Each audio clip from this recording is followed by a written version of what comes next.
My stepdaughter wants her real dad to give her away? Fine, let your real dad pay for it.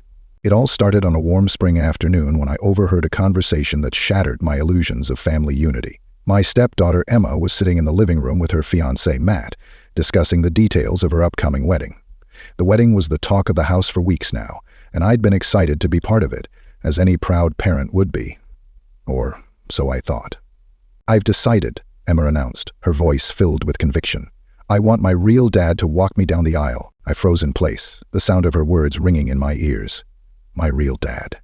Not me, the man who had raised her since she was 5, who had been there for scraped knees, broken hearts, and every milestone in between. She wanted Mark, her biological father, who had been absent for most of her life. "Are you sure?"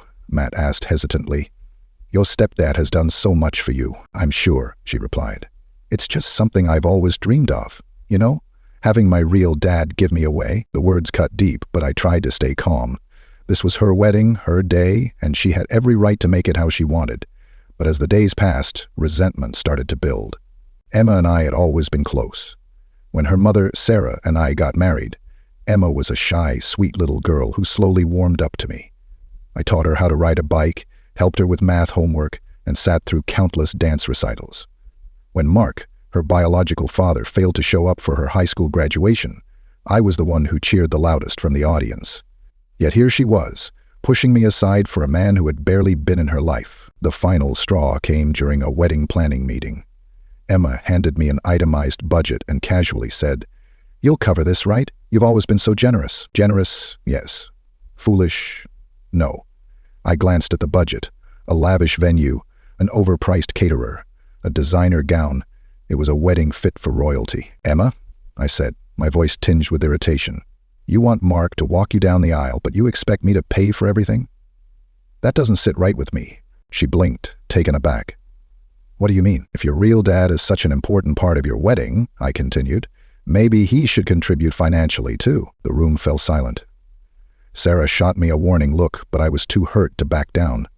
Emma's face turned red, and her voice trembled as she said, "I didn't think you'd be this petty." "Petty?" I echoed, my voice rising.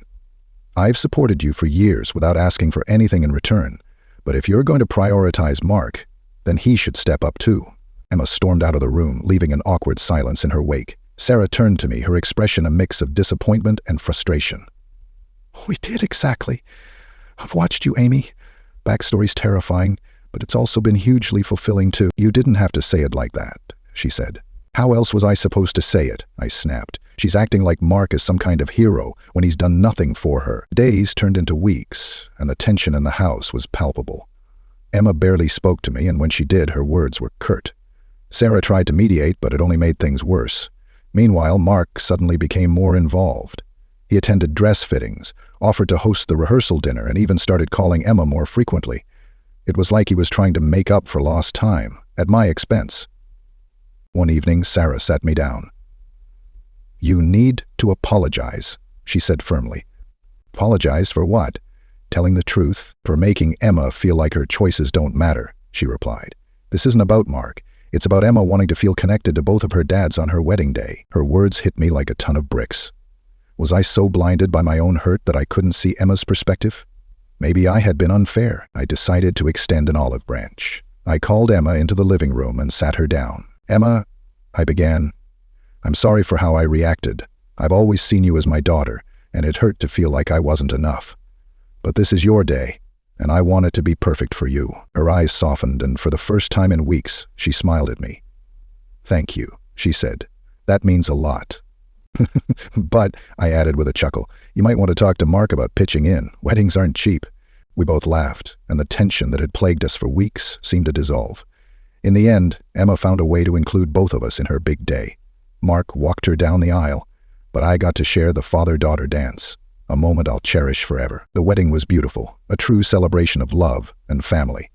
And while it wasn't exactly how I had imagined, it reminded me that being a parent isn't about titles or recognition. It's about showing up, even when it's hard, and loving unconditionally. As Emma and Matt drove off into the sunset, I felt a sense of peace. She might call Mark her real dad, but I knew in my heart that I'd always be her dad too.